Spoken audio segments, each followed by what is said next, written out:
Warahmatullahi wabarakatuh. Alhamdulillahi rabbil alamin. Wassalatu wassalamu ala asyrafil anbiya'i wal mursalin wa ala alihi wa ashabihi wa man tabi'ahum bi ihsan ila yaumiddin.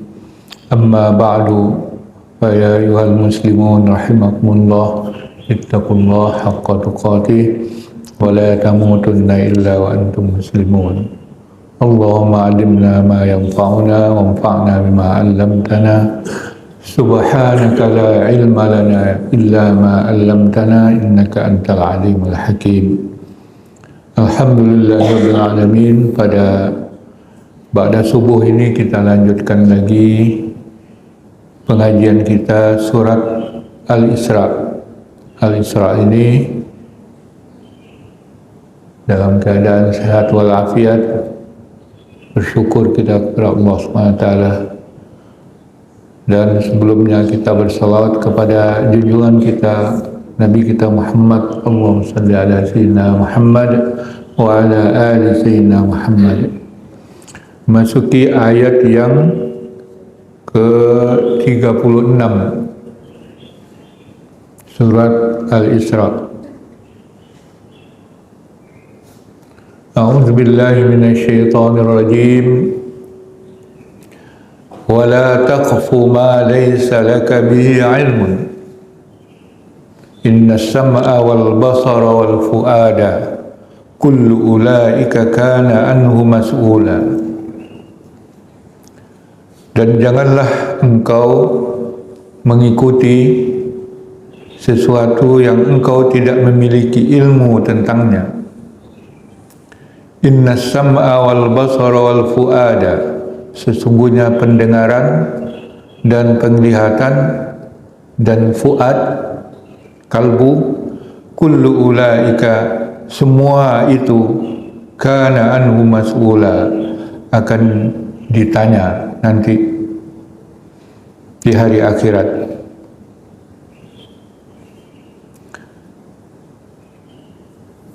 Ayat ini menyambung dari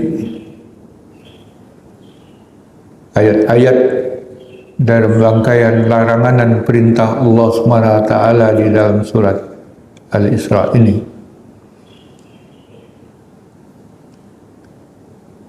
Pertama, pembahasannya tentang kaitannya dengan ayat yang sebelumnya, bahwa ayat-ayat sebelumnya itu adalah perintah. Ada perintah di situ. Setelah larangan, wala taqrabu malal yatim, itu larangan. Setelah itu diiringi oleh perintah wa aufu bil ahdi. Jadi ada tiga yang diperintah di situ. Pertama, menepati janji. Yang kedua, menyempurnakan sukatan. Yang ketiga, menimbang dengan benar.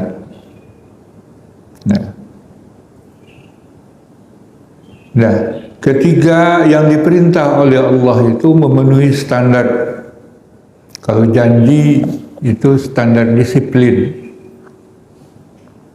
Kita hidup ini harus disiplin, tepat janji. Apakah itu isi dari perjanjian itu yang tepat, dan juga waktu perjanjian itu tepat. Jadi standar disiplin. Sedangkan sukatan ini adalah standar isi, volume. Ya, yang 1 liter ya 1 liter. Ya.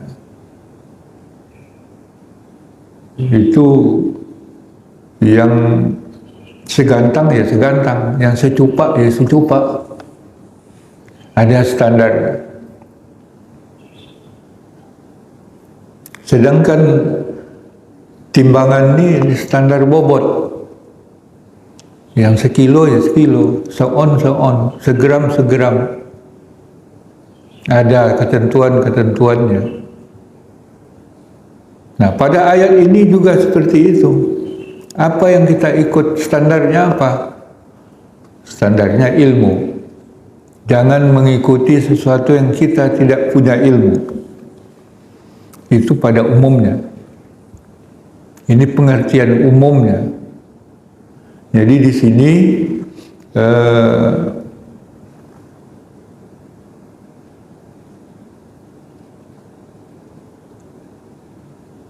wala taqfu. Taqfu itu qafa, dari qafa yaqfu. Uqfu itu fi'il amarnya. Jadi kalau ini nahi, itu larangan wala taqfu. Jangan engkau, qafa itu sama dengan qassa, itu mengikuti jejak. Ya. Nah, ada dua, paling tidak tiga di sini. Jadi standar kita mengklaim, memutuskan, itu adalah ilmu. Jangan kita mengklaim sesuatu, jangan kita menghukum sesuatu, jangan kita mengikut sesuatu kalau tidak ada ilmu.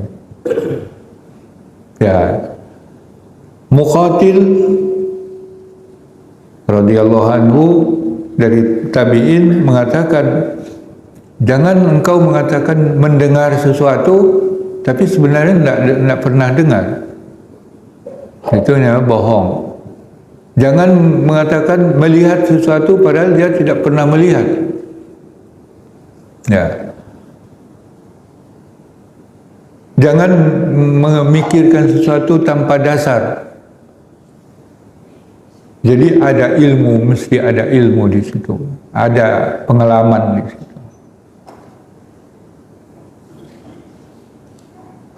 Nah, itu pengertian yang intinya, janganlah kita memutuskan sesuatu, mengikut sesuatu, mengklaim sesuatu tanpa ilmu. Itu dalam pengertian umumnya. Maka ilmu di sini itu tentu ada tingkatnya. Yaitu ilmu yaqini, al-ilmu yaqini dan ilmu zanni. Nah, itu paling atas ilmu yakin. Itu yang datang dari Allah SWT dan yang diketahui oleh orang banyak, yang biasa disebut mutawatir. Riwayat mutawatir itu menghasilkan ilmu yakin.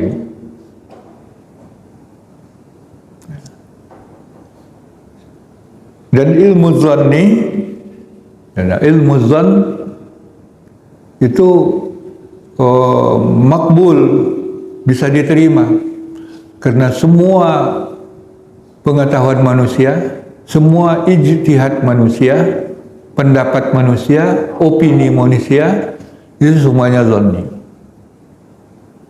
Tapi ya ilmu tidak akan pernah sampai ke tingkat yakin. Nah, dalam hal ini az-zann ini terbagi dua. Itu ilmu zan atau az-zan bil ilmi, yaitu zan yang didasarkan oleh ilmu. Ada zan yang didasarkan oleh asyak wal waham, sangka. Ini merdut atau hati-hati. Ini yang diingatkan oleh Allah SWT dalam beberapa ayat. Misalnya, وَمَا يَتَّبِعُ أَكْثَرُهُمْ إِلَّا ظَنًّا وَإِنَّ الظَّنَّ لَا يُغْنِي مِنَ الْحَقِّ شَيْئًا إِنَّ اللَّهَ عَلِيمٌ بِمَا يَفْعَلُونَ. Itu dalam surat Yunus. Ada lagi, ini yang dimaksud zon, ini zon yang sangka. Ayat itu mengatakan mengkritik kepada orang-orang musyrik turun-temurun, tidak didasarkan oleh ilmu. Mereka hanya mengikut sangka saja. Ya, mereka menyembah berhala. Apakah berhala itu bermanfaat atau tidak bermanfaat? Tidak peduli, karena begitulah yang mereka terima dari nenek moyang. Nah, ini namanya zon yang basisnya adalah syak dan waham. perkiraan, katanya gitu. Innalladzina la yu'minuna bil akhirati yusammuna al malaikata tasmiyatal unsa.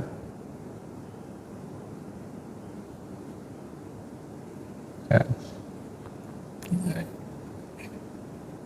Itu iyattabi'una illa dhann wa inna dhann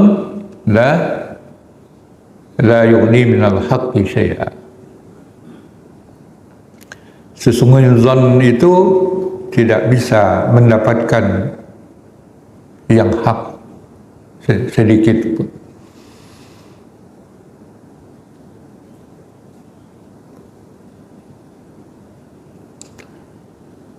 Nah,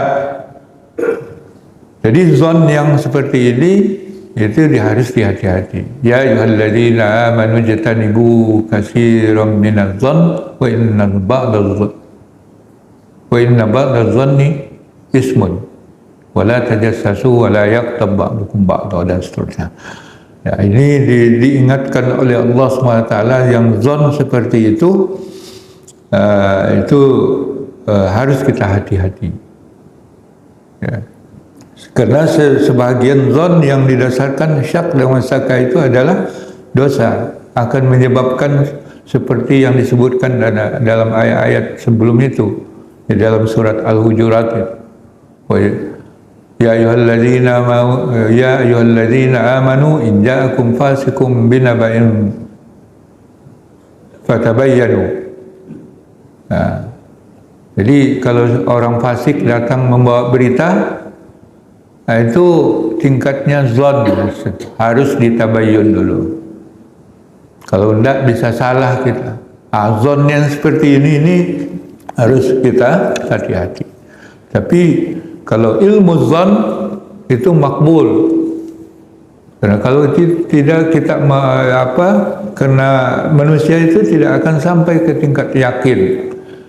Dalam ilmu penelitian yang beraliran positivisme, ya, ada tingkat kepercayaan itu tingkat kepercayaan 95% dan 99%. Jadi tingkat tidak bisa 100%, harus ada 1% itu akan meleset atau 5% meleset. Tingkat signifikansi 1% dan 5%. Ya. Itu orang yang basis pengetahuannya empiris, pengalaman. Pokoknya yang tidak empiris, tidak pengalaman itu tidak dianggap sebuah kebenaran. Tapi itu pun tidak sampai kepada tingkat yakin 100%. Ya. Demikian juga dalam ilmu agama. Semua hasil ijtihad itu adalah ilmu zon. Oleh sebab itulah terjadinya perbedaan-perbedaan pendapat. Karena itu berdasarkan penafsiran dan pemahaman masing-masing. Beda pemahamannya. Perbedaan itu tidak pasti, bukan ilmu yakin, tapi ilmu zon. Benar dia, tapi zonni. Yang benarnya gimana? Allah yang mengetahuinya. Ilmu yakin itu milik Allah. Jadi oleh sebab itulah dia diterima perbedaan pendapat. Yang ulama ini berpendapat ini dan yang ulama ini berpendapat lain pula. Oleh sebab itu, karena itu hasil ijtihad dan ilmu zon kita terima. Tinggal kita milih mana yang sesuai pula pada kita. Ya. Kalau kita mengklaim itu ilmu yakin, hasil ijtihad kita, ya itu kita sudah menyaingi Tuhan itu, Allah Subhanahu wa taala. Ya, demikian pun ilmu zon yang kita pegang untuk menentukan syariat. Umpamanya hadis-hadis ahad. Hadis-hadis ahad itu zonni urut. Karena dia diriwayatkan oleh satu orang. Karena sudah dipelajari, dalam ilmu jarah.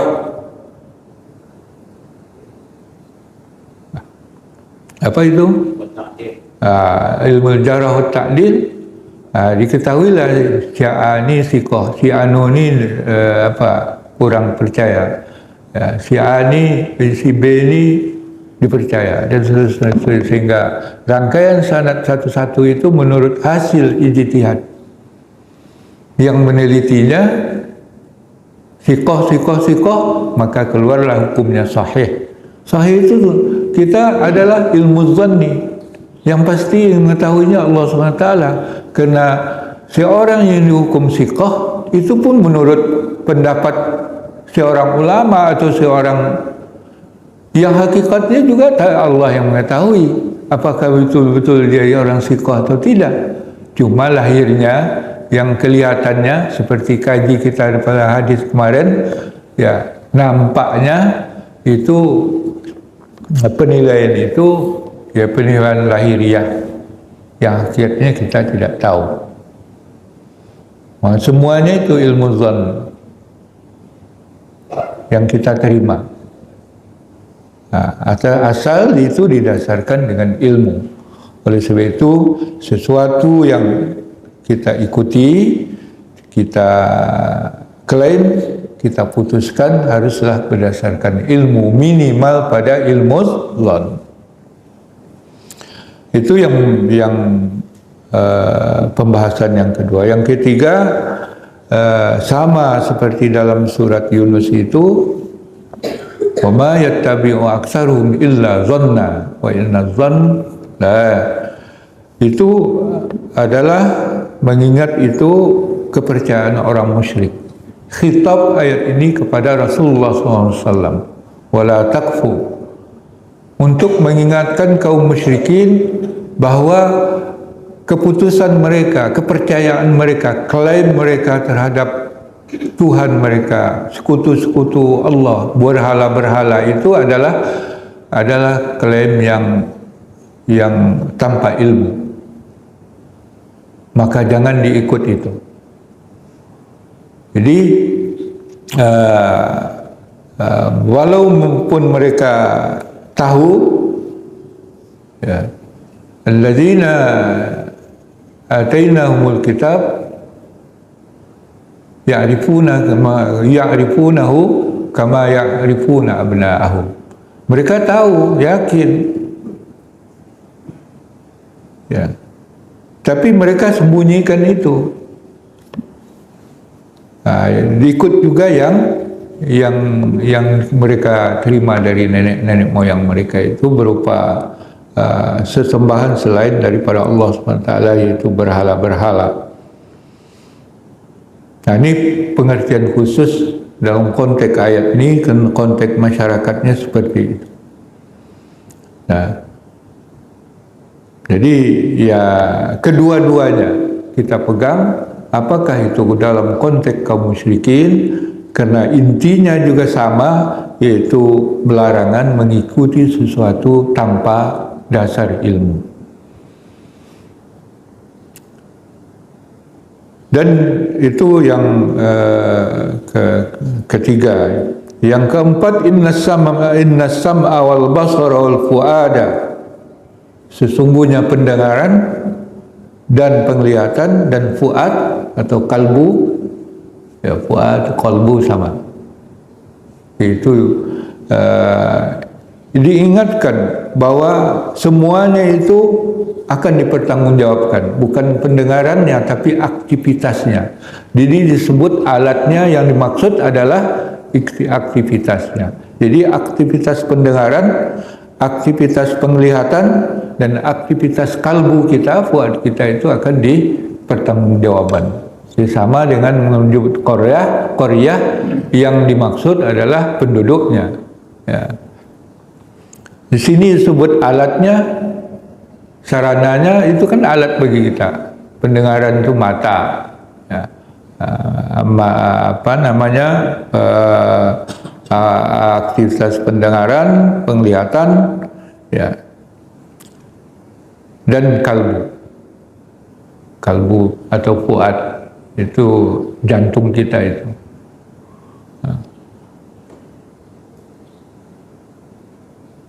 Kenapa? Apa kaitannya? Karena itulah sumber ilmu. Yang pertama, dia merupakan sumber ilmu. Jadi di sini otak yang di kepala tidak disebut. Sebab sudah terwakili oleh pendengaran dan penglihatan.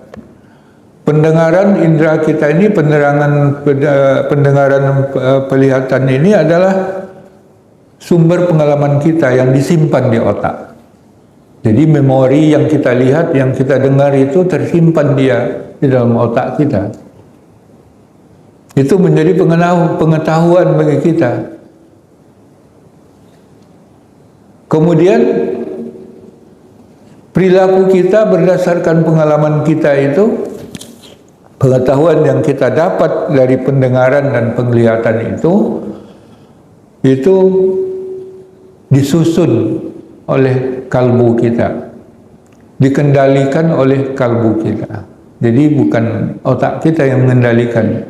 Kalau otak itu sekedar memproses data, dia adalah hard disknya kita, ya, tempat penyimpanan data. Tapi yang menggerakkannya itu adalah kalbu kita, fuad kita. Mau kemana dia, maka sopirnya itu yaitu yang ada di sini. Kemana dia mau, berdasarkan data-data yang ada di otak kita, diarahkan oleh kalbu kita. Kalau kalbu kita itu baik, positif, mengarah kepada yang baik, maka baiklah semuanya. Tapi kalau sudah negatif, udah piktor, pikiran kotor, ya kotor juga dia.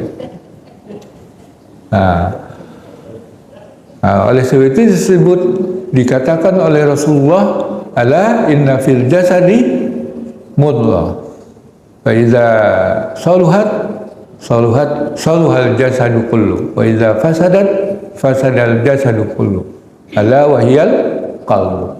Qalbu ini sama dengan fuad.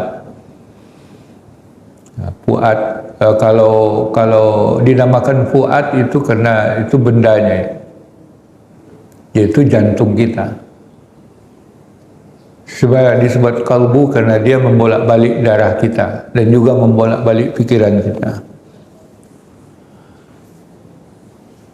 Nah, semuanya itu, aktivitasnya itu akan dipertanggungjawabkan nanti. Oleh sebab itu, sumber ilmu kita, pendengaran, berhati-hati mendengar. Gunakanlah pendengaran kita itu, telinga kita itu kepada hal yang positif, untuk mendapatkan ilmu yang positif juga. Tapi kalau kita sering mendengar yang buruk-buruk, tentu menghasilkan ilmu yang buruk juga dalam diri kita. Melihatlah yang baik-baik, yang positif, maka akan menghasilkan ilmu yang baik. Ya. Aturlah itu dalam kalbu kita. Kendalikan semua pengalaman kita dengan kalbu kita kepada yang positif, maka kita mendapat ilmu yang positif dan perilaku yang positif. Nah, inilah ayat-ayat yang memberikan wasiat kepada kita, pelajaran bagi kita, supaya kita hidup benar, hidup lurus, dan hidup jujur, hidup disiplin. Kalau kita ikuti, pastilah, karena ilmu yakin, pasti kita selamat di dunia sampai ke akhirat. InsyaAllah. Amin ya rabbal alamin. Kalau ada yang ingin kita diskusikan, silakan.